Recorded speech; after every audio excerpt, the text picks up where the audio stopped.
comment le syndicat du sucre que je représente aujourd'hui, se projette dans l'avenir. Le syndicat du sucre, c'est, je dirais la représentation industrielle dans la filière. Nous travaillons dans l'interprofession avec les planteurs et notre rôle, c'est de travailler avec les pouvoirs publics. Je vous ai parlé du rôle, économique de la filière, de son rôle, environnemental. Je vous ai pas parlé beaucoup du rôle social, mais il est fondamental. C'est-à-dire que ça reste le premier employeur privé de l'île, la filière canne-sucre. On estime aujourd'hui à de l'ordre de 15 000 emplois directs, indirects et induits.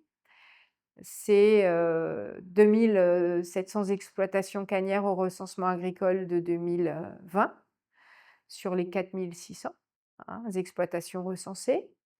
Ce sont tous les emplois industriels, à la fois les sucreries, mais je vous disais les centrales thermiques, mais aussi les distilleries. La filière canne-sucre, c'est toute la logistique, le transport de la canne, le transport du sucre, c'est l'import, qui a un terminal sucrier qui est dédié à l'export des sucres. C'est de l'activité en container, c'est évidemment énormément de fournisseurs.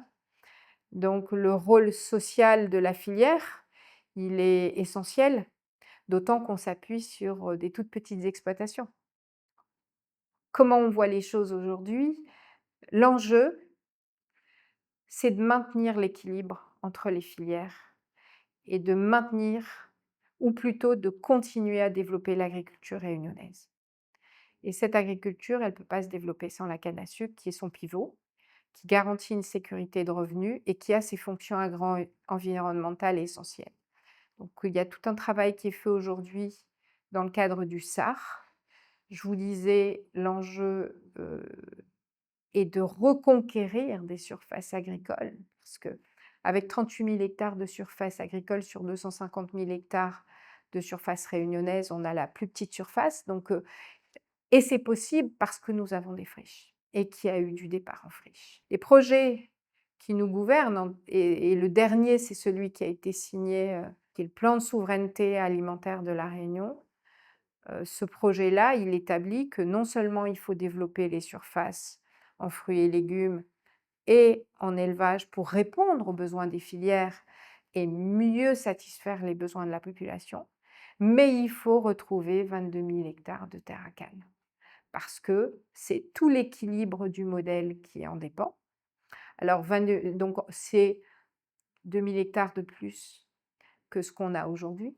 Et aussi de retrouver des niveaux de rendement qui sont les niveaux de rendement que nous avons eus par le passé, que les agriculteurs savent faire entre 75 et 80 tonnes hectares, en fait.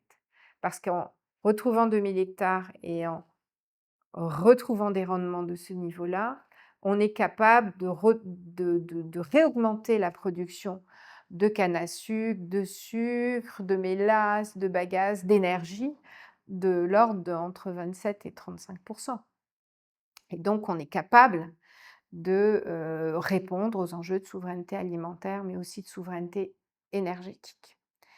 Voilà, donc c'est pour ça que l'interprofession de la canne et du sucre a mis en place un plan de relance.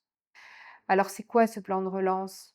Il y a dans le plan un certain nombre de mesures d'accompagnement sous forme d'aide aux planteurs, pour qu'ils puissent mettre en place l'itinéraire technique optimal de la canne à sucre, ce qu'ils ne pouvaient plus faire lorsque les intrants avaient flambé, lorsque certains n'étaient plus disponibles et que donc il était devenu, trop difficile de cultiver.